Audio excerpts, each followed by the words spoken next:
প্রয়োজনীয় সংস্কার না হলে নির্বাচনে যাবে না।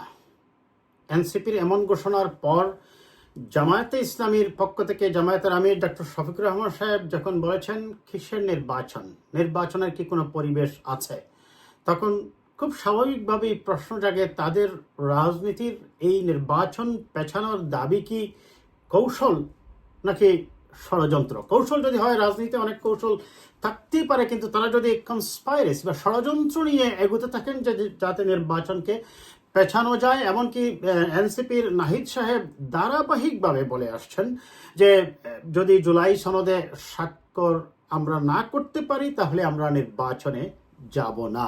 জুলাই সনদ কি বাস্তবেই এই সরকারের পক্ষে পুরোপুরিভাবে বাস্তবায়ন করা সম্ভব? এবং বিশেষ করে আরেকটি যে দাবি যে আওয়ামী লীগের দুর্নীতিবাজদের বিচার, সেই বিচারও কি সম্পন্ন করা সম্ভব এই সরকারের অধীনে, নাকি সেটা চলমান প্রক্রিয়া হিসেবে রেখে দিতে হবে এবং পরবর্তীতে নির্বাচিত সরকার যারাই আসুক তারা এসে সেই বিচার কার্য পরিচালনা করবে? আমরা এটা একটু খুঁজবে এই ভিডিওতে দর্শক। এবং এই জামায়াত বা এনসিপির এই ধরনের ঘোষণা, তার পাশাপাশি আমরা দেখছি যে এনসিপিকে তার সাংগঠনিক সফর শুরু করতে, আমি আসবো সেটা নিয়েও আলোচনায়। আমরা দেখি প্রথমে একটু যে নির্বাচন পেছানো নিয়ে এনসিপি কি বলছে। এনসিপি আপনারা জানেন এই মধ্যেই তারা সারা দেশে তাদের সাংগঠনিক সফর শুরু করেছে। সেই সাংগঠনিক সফরে তারা বেশ ভালোই সাড়া পাচ্ছে, যদিও এই সাড়াটা নিয়ে এবং তাদের এই জনসমাগমের উপস্থিতি নিয়ে অনেকেই হুইসপারিং বা কানাঘুষা করছেন। তারা বলছেন যে এরা অরিজিনালি এনসিপির কর্মী নয়। তার প্রমাণ হচ্ছে তারা নির্বাচন কমিশন যখন ঘেরাও করতে যায়, সেখানে আপনারা দেখেছেন মিডিয়া এটা নিয়ে অনেকটা মস্করা করেছে এবং বলেছে যে 100 জন মানুষ নিয়ে কী করে নির্বাচন কমিশন ঘেরাও হবে। সেখানে মিডিয়া কর্মীর সংখ্যাও তাদের উপস্থিতির সবচেয়ে বেশি ছিল। এমনকি পয়লা বৈশাখের অনুষ্ঠানেও একই অবস্থা আমরা দেখেছি, প্রায় 100-150 মানুষ নিয়ে তারা সেখানে সভা করেছেন। বলা হচ্ছে ওই দুটি অনুষ্ঠানে জামাত যায়নি, কারণ জামাতের 71-এর ভূমিকা নিয়ে এনসিপির শীর্ষস্থানীয় 2-1 নেতা বক্তব্য দেওয়ার কারণে জামাতের লোকজন মনক্ষুণ্ণ হয়েছিল। এখন তারা যে সাংগঠনিক সফর শুরু করেছেন, সেই সাংগঠনিক সফর নিয়ে যে মানুষের উপস্থিতি লক্ষ্য করা যাচ্ছে, অবশ্যই আমরা একজন গণতান্ত্রিক এবং রাজনৈতিক কর্মী হিসাবে কিংবা একজন সমালোচক হিসাবে আমরা এটুকু বলতে চাই, দেশে গণতান্ত্রিক মধ্যপন্থার রাজনৈতিক দল তারা দাবি করেছে এনসিপি, যদিও তারা কতটুকু মধ্যপন্থায় থাকতে পেরেছে ইতিমধ্যেই সেটা নিয়ে না হয় আলোচনা আমি অন্য ভিডিওতে করব। তাদের এই দাবির প্রেক্ষাপটে এবং তাদের এই অর্জন তারা যেটা করতে যাচ্ছে মধ্যপন্থার দল হিসাবে মানুষের কাছে যাওয়ার, তাদের যে এই জনগণের যে উপস্থিতি, সেই উপস্থিতি যদি সত্যি সত্যি তাদের দলের কর্মী হয় থাকে কিংবা অন্য দলের সাপ্লাই করা লোক না হয় থাকে, তাহলে অবশ্যই আমরা সেটাকে স্বাগত জানাই এবং একটি মধ্যপন্থার গণতান্ত্রিক দল হিসাবে তাদের আত্মপ্রকাশকে, বিশেষ করে যদি আগামী নির্বাচনের পরে আওয়ামী লীগ ব্যাক করতে না পারে, তাহলে রাজনীতির মাঠে এই শূন্যস্থানে তারা একটি গণতান্ত্রিক রাজনৈতিক দল হিসাবে নিয়মতান্ত্রিক রাজনীতি করবে, সেটা আমরাও প্রত্যাশা করি। যাই হোক দর্শক, সেখানে জনাব নাহিদ সাহেব ধারাবাহিকভাবে বলছেন তারা যদি জুলাই সনদে স্বাক্ষর করতে না পারেন তাহলে তারা নির্বাচনে যাবেন না।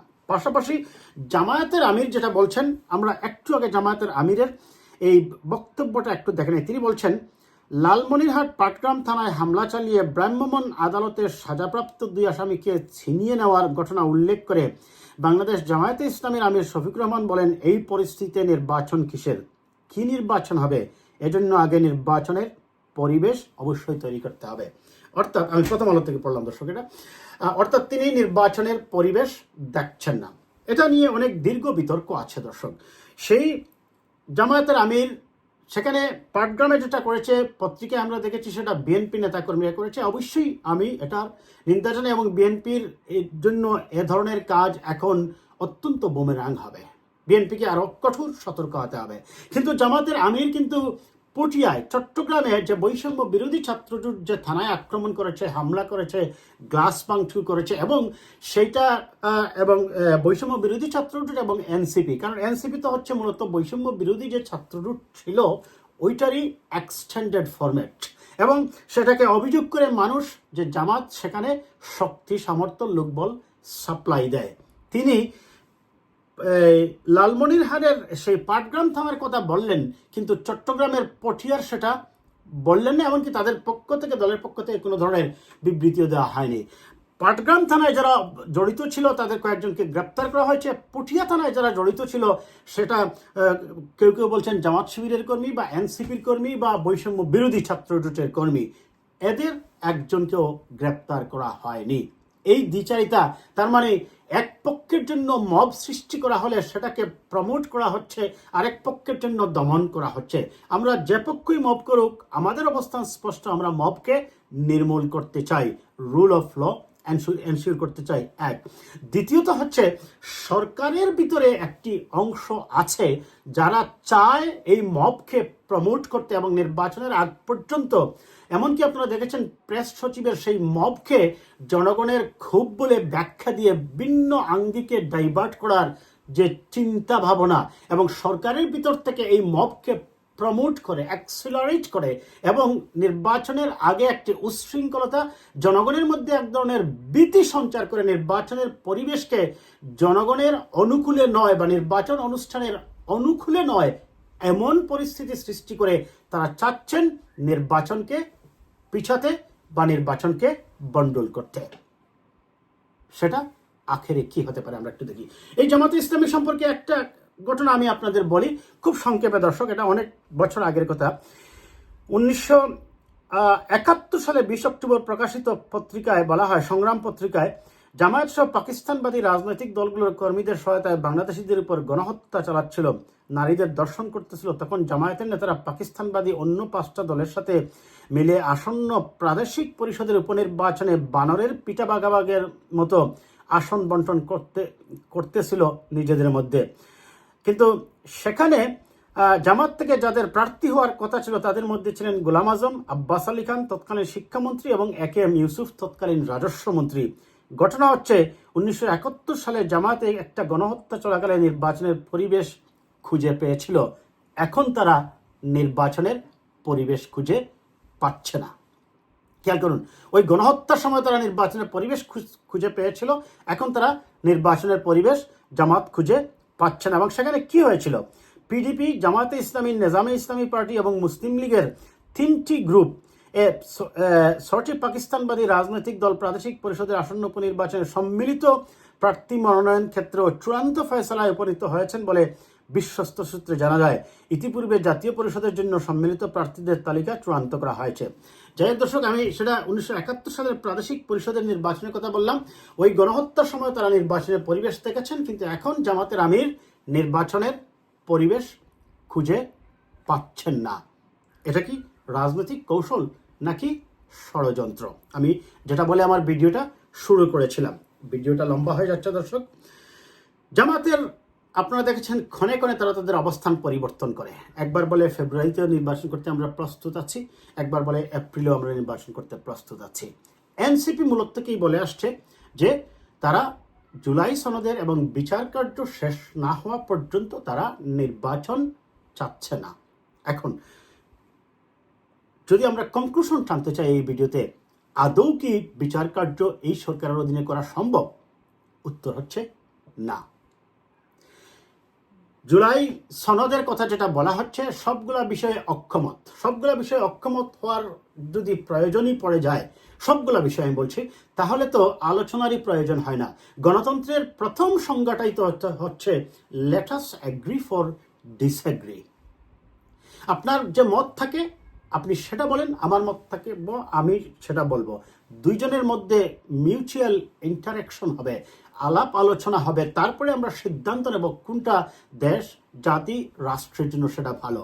এই সংস্কারের বিষয়ে আরেকটা কথা বলতেই হচ্ছে দর্শক, এই সংস্কার যদি আপনি গ্রাম বাংলার মানুষের কাছে গিয়ে বলেন, তারা আসলে সংস্কার বুঝে না। বুঝে আমাদের শহরের মধ্যবিত্ত শ্রেণীর যে মানুষগুলো, এই মধ্যবিত্ত শ্রেণীর মানুষগুলোর মধ্যে কেউ টকশোতে কথা বলেন, কেউ রাজনৈতিক আলোচনা করেন, কেউ বা কলাম লিখেন, কেউ পত্রিকায় কাজ করেন, কেউ রাষ্ট্র গঠন প্রণালী, রাষ্ট্রের ওভারঅল অর্থনৈতিক, রাজনৈতিক, সামাজিক, সাংস্কৃতিক বিষয়গুলো নিয়ে তারা তাদের সচেতন মনোভাব ব্যক্ত করেন। এই মানুষগুলোর মধ্যেই মূলত সংস্কারের প্রভাবটা লক্ষ্য করা যাচ্ছে। তবে রাষ্ট্রের জন্য সংস্কার হবে একটি কন্টিনিউয়াস প্রসেস। সংস্কার কখনোই কোনো একটা জায়গায় থেমে থাকবে না। সেই সংস্কারকে চলমান রাখতে, ফ্রুটফুল করতে, মিউচুয়াল ইন্টারাকশনের মাধ্যমে ভালোর জন্য, রাষ্ট্রের উন্নয়নের জন্য, প্রগতির জন্য এবং প্রগ্রেসিভ ইকোনমিক আউটকামের জন্য আমাদের সংস্কারকে অবশ্যই চলমান রাখতে হবে। তবে সংস্কার না হলেই যদি তারা বলে নির্বাচনে যাবে না, সেক্ষেত্রে যদি জাতীয় পার্টি নিষিদ্ধ হয়ে যায়, হয়তোবা বিএনপিকে দেখা যাবে একটি একতরফা নির্বাচনের দিকে যেতে হতে পারে। তবে আমি মনে করি না রাজনীতিতে এত বড় বোকামি এনসিপি বা জামায়াত করবে, কারণ জামাত অবশ্যই তাদের রাজনীতির স্পেস থাকবে। যারাই নির্বাচিত হবে, আমরা হয়তোবা তত্ত্বগতভাবে ধরে নিতে পারি এই মুহূর্তে যে পরিবেশ বিরাজ করছে, বিএনপি হয়তোবা একটি ল্যান্ডস্লাইড ভিক্টরি পেতে পারে।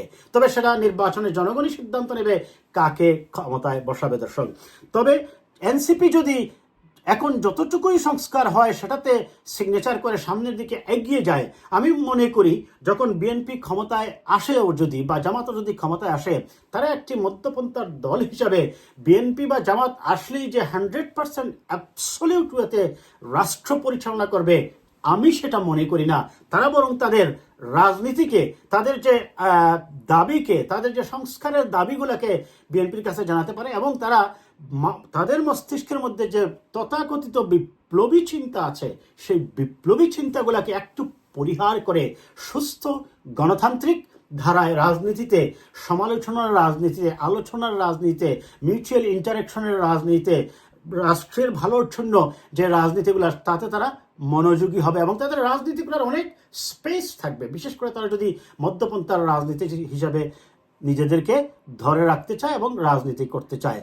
যারাই ক্ষমতায় আসবে তাদের বিরুদ্ধে নিয়মতান্ত্রিক রাজনীতি তারা করবে, তবেই তারা হয়তোবা সফলতার মুখ দেখবে। তবে তাদের যে সাংগঠনিক সফর শুরু হয়েছে, যে জনসমাগম দেখা যাচ্ছে, আমি ব্যক্তিগতভাবে এটাকে একটু কেয়ারফুলি হয় বলতে চাই।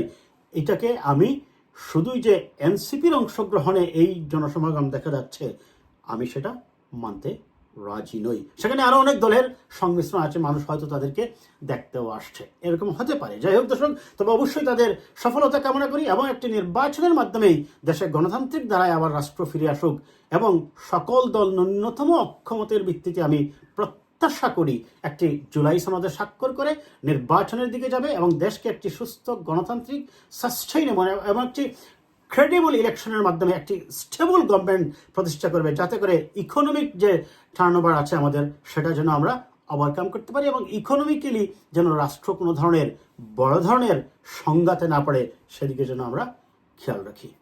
আজ এ পর্যন্ত।